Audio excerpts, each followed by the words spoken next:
Let's go. Okay. Everyone else ready? Okay, it looks like FPGA is a much more interesting topic, choosing by the number of attendees here. But now we are going to talk about PCBs. Lunchtime, so a lot of people. Why did you place me right in the lunchtime? Really? Is that for a special reason? Okay. We are talking. My name is Patrick, and today I like to introduce you Joseph. The working title you've seen on the FOSDEM page is Ruby bindings for Libgerbv, because we came up with the name Joseph like 4 days ago, so I did not have any time to update it. The clever guys of you may recognize the name, otherwise just ask me later. So, has anyone of seen these windows here? They are out of the Eagle, Cutsoft Eagle, Autodesk Eagle, whatever you call it. The resolution is quite bad. If you do not recognize this, these are the windows to panelize a PCB.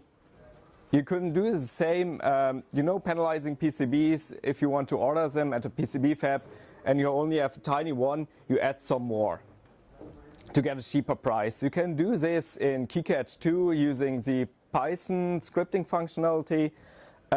But what I ask myself is, why are we doing this within the EDA CAD application? Because actually tasks like panelization are CAM tasks, because they are not about your project, they are about manufacturing of your project. So this are really a red stop sign for me. If it comes to panelization, adding V-cuts for the fab so that you display them where to cut your PCBs, fiducials drills of the actual PCB, because you do not want to have them on your project, but they are more a support for manufacturing the PCB.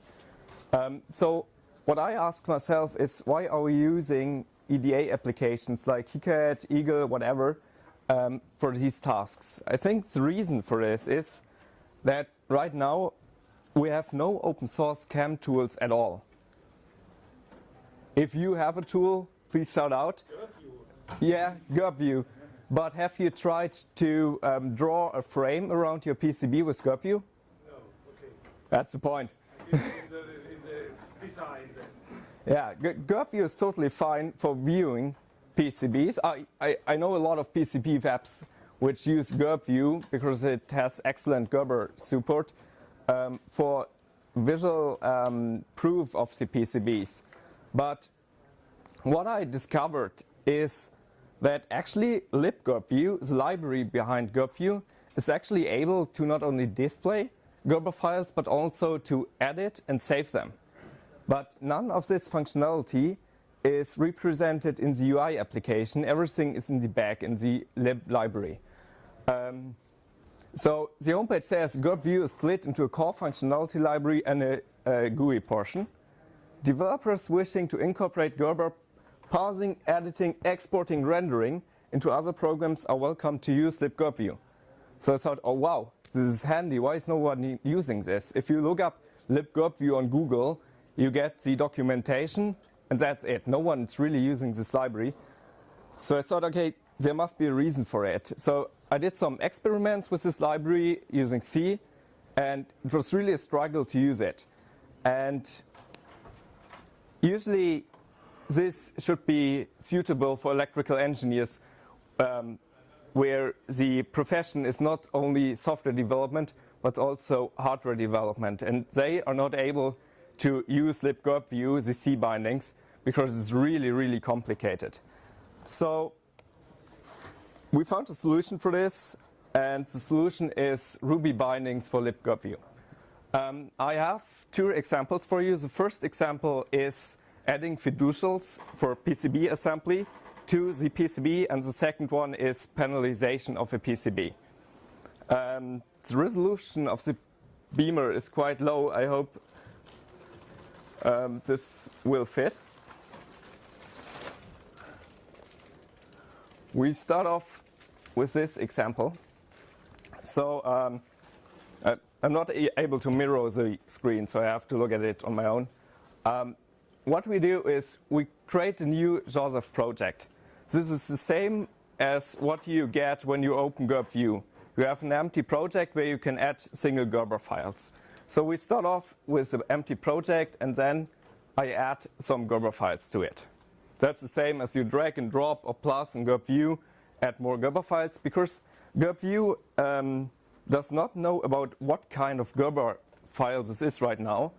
I have some handy regex here in the end, which just extracts something like top copper layer, board outline out of the file name and then adds it to the project so that we are able to recognize the files later. So after adding all the files, what we do is we take bounding box of the PCB because we want to have the exact dimensions. And then I want to add a few fiducials. So fiducials is used if you mount the parts on the PCB. This is a camera system which recognizes the fiducial point for the absolute placement of the roboter. So I want to have most PCB assembly lines require this, to have at least 3 fiducials on the corners of your PCB. It's really important. And here we are adding 3 fiducials to the upper left, bottom left, and bottom right corner of the PCB. And this is all scripted. So if we change the dimension of the board, the bounding box will change, and then the absolute position of the fiducials change accordingly. So in the end, I just iterate over all the fiducials I just created, draw them on a layer.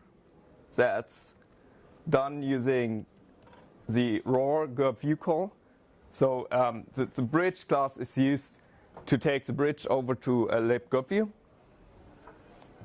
And then we're just saving all the files with fiducial and the layer name. So let's give this script a try. Ruby 2 fiducials. Performance is quite good because it's a C binding, so nothing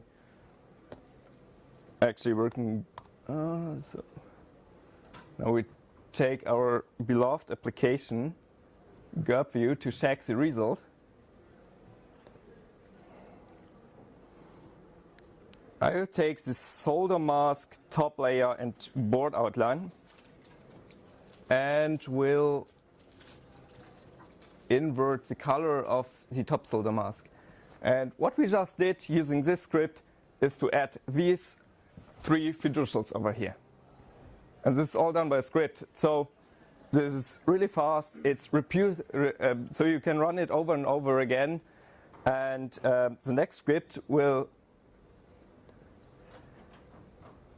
do a panelization. So what I want is I want to have this project on a new panel in 4 rows and 4 columns. So in the end, I want to end up with 16 PCBs on my panel. And I do this with this line, where I just say, okay, to the image, please add the image from the project and apply a transformation. And the transformation is basically just a bounding box around the PCB multiplied by the column and row where we are right at the moment. And because it's handy for our PCB fab, we create a zip file in the end. So what I expect by running this project is to take our Gerber files, read them, panelize so that we end up with 16 PCBs, and then save them within a zip file.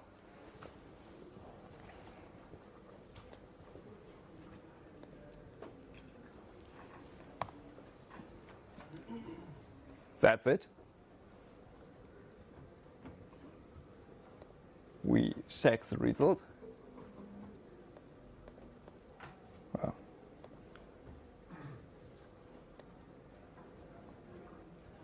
No.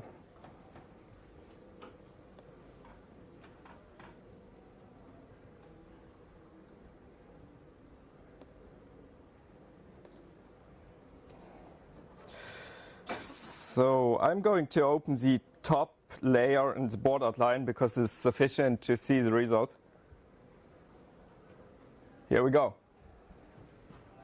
And now the nice thing about this is we have a self-contained script with just one dependency. The dependency is Libgerbv. And what I really like and what I'm passionate about is to take software engineering techniques to electrical engineering. So now that we have the script, I thought, okay, maybe we can use this in continuous integration now. So every time I check in new Libgerbv files into my Git repository, I automatically want to have this panel ready for order. So let's see.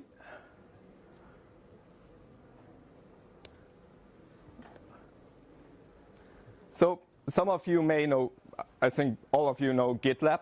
And GitLab has a really handy continuous integration. And this continuous integration is run by a GitLab CI file. And what this GitLab CI file does is it installs, or first it checks if Ruby at all is available. Then it installs Joseph. And then runs the penalize job. And the penalize script itself is within the repository.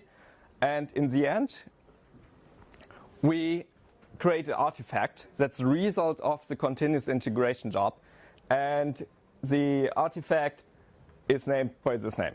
So what we end up is we commit a new Libgerbv file to the Git repository. All the CI is run. And that does not fit on the screen here, we can download the penalize job. So no more struggle with opening some UI application, just run the CI, which actually run automatically, download the zip file and send it off to the PCB fab. So we could extend this even more by adding vCuts for our fab, everything automatically. And it's, okay, these are the benefits now. I will go on with the presentation. So what are the benefits then? It's really easy to install. Just if you're using Debian, Ubuntu, whatever, aptitude get install Libgerbv. For the OS X users here, just brew install Libgerbv, and then you can actually use it. Next thing is no UI necessary. I think that's a feature because all the CAM applications, all the commercial CAM applications I know have a huge UI. And you have to do hundreds of clicks just to get a panel or add a few lines. So it's really complicated. And I prefer code much over clicking UI because I can check it into source control. I can actually see what it is doing. And this is really important, I guess, for hardware because we want to check if there's some change in it. Then it's battle proven. We use this binding within our company, and we do PCB manufacturing every day. So we never got an issue because of the binding or of Libgerbv. So and Libgerbv itself, I guess, is really battle proven because it's the last release is like 5 years old, and it really has great compatibility to the current Libgerbv standard. And it's high performance, but this does not really, I don't care about the performance because it's run asynchronously and that's fine. So what is the current situation about this project then? As I said, we use it in our company. Okay, 5 minutes left, thank you. We were able to pull down the cost of PCB manufacturing for low quantities in a domestic fab by 70% because of this library. Because all the tasks which are right now done by hand, we can automate them with this library. So that is also the reason why all the features are as requested by the company's interest. So there might be features missing which are important for single use cases, but they are not added yet. The coverage of the whole Libgerbv functions is about 80%, but I have no plans to extend this, but because some functions are not, you just do not use them. Then the test suite there is a test suite, that's a good thing, but it's really, really basic. So it checks if drawing things work and if the Gerber file is properly formatted, but that's it. And what you might notice if you look into the source code, it was split out of a larger library like a few days ago, and sometimes you notice that there are some dead ends. So what I really would like is to have a new Libgerbv release, because the last release, as I said, is like 5 years old, and we have some recent changes which, for example, make it possible to rotate PCBs. Right now, the release included in the main distributions are not able to rotate PCBs, and some other features are also missing. And I don't get why there is no effort to make a new release. So if anyone knows that guy, because all the commits on the Libgerbv Git repository come from him, please contact me so that we can organize a new release. So if you want to support Joseph and you're not a software developer, just try to use it as much as possible, because this is, I think, really important for such a project. Then report issues if you have any knowledge about software development. The task I would prefer is to add some more high-level usage, because I guess the script I just showed was like 30 lines. We can shrink it even more. Then extend the RSpec suite. That's not a really nice task, but it has to be done. And some features are missing, like font text support. It's not possible to write text on your Gerber files right now. So just lines, circles, rectangles, and something like this. No text at all. So if you like this, there's a coupon code for my company. If you order PCBs regularly, cheapest price in Europe with domestic manufacturing. That's it. Thank you.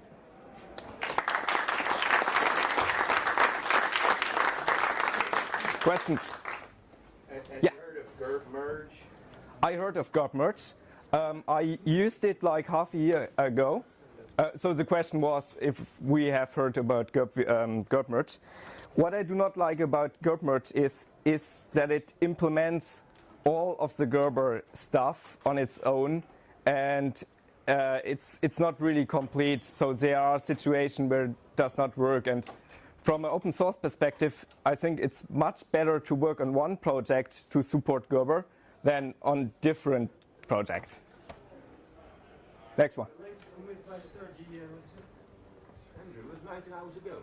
Yeah, it's pretty active. That's the reason why I don't get that the latest release is from 2011. That's the difference. Yeah, look up the Debian packages or Ubuntu packages. Just looking at repository. That's the most recent. But it's really, really hard to compile. I tried it. The make scripts and all the auto-configure script is really outdated. So I wasn't able to compile the current master head at all. You should try the mailing list. Have you tried the mailing list, Joss? I tried the mailing list, but when I last tried, there was no effort with this gem. Maybe now it's more successful to give a reason, because I guess the reason why there is no new release is that as Libgerbv itself has no editing functionality, there will be no release for Libgerbv with editing functionality, because if it's not within the UI application, no one will use it. So You can delete elements. yeah, that's it. Some kind of editing. You can delete elements, Yes. but the Libgerbv has much more functionality. So There's a question over there. Yeah, I think for some applications you don't have analyzation in your PCB tool. For example, if you do a panel of multiple boards, and for testing you want to test them all at once. So you want to have like traces on the panel, so that you can just plug in your whole panel into a test rig, and all boards get tested at once, and then you can panel afterwards. And that case, I think it's required to do penetration? Okay, so the question was if I do a panel where all the projects on a panel have overall functionality I want to check. I've not seen that use case of a panel. I see it much more from the manufacturing position. And there the point is all the time put as much projects on as a really small place. That's it. One over here. Do you use the scripting also to check the books? I use it, for example, to count drills. You have to find single subjects to check on. For example, what an idea of mine was to do some checking if, for example, the paste layer changes.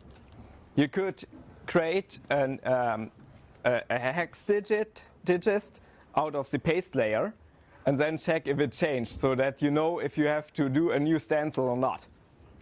That might be an idea. But you can run aspect tests on your Gerber files. That's right. One over here. Yeah, I noticed right now it looks like you're just supporting scoring and breaking. Yeah. So there's no like margin between the boards like round. Not all boards are square, and you're not going to always be able to snap. You can't snap. Yeah. So Yeah. The reason why there is no space between the boards is I wanted to keep the example script as simple as possible. Okay. Can you do that? Just add a little spacing, so you know. Like more XY margin, more margin between the X and the Y boards. I mean, it should be scriptable, so you Just add plus and measurements are in inches here, and you have margin. Okay. That's it. That's a nice thing about scripting. Right. What about the mouse byte instead of v-score? Adding. You have basic drawing functionality. Use this. Just draw a few lines. What we do is we usually mill the PCBs, so we draw a milling pass. Right. But creating the milling pass is another topic. But adding the milling pass to a Gerber layer, that's the task of Joseph. One question over here. Yeah. What about the information for the pick and place machine? So if you get a panel out of manufacturing, I guess you send the whole panel to assembly, and Yes. then how do you get the updated coordinates for all the boards you pasted on the panel? Joseph is not able to process pick and place files, but my advice is to write down a file with the coordinates given here, and then just add them using Excel. I mean, it's Ruby. You can just write a file and have the top left coordinate of the according PCB. Gerber will load pick and place files, and that's not part of the binding, or is that not part of the version built against? I think Libgerbv has support for pick and place files, but I did no research on it. And as pick and place files are somehow arbitrary, so everyone has different pick and place files, I think it's really hard to get a binding for it. Okay. That's it. Thank you. Thank you.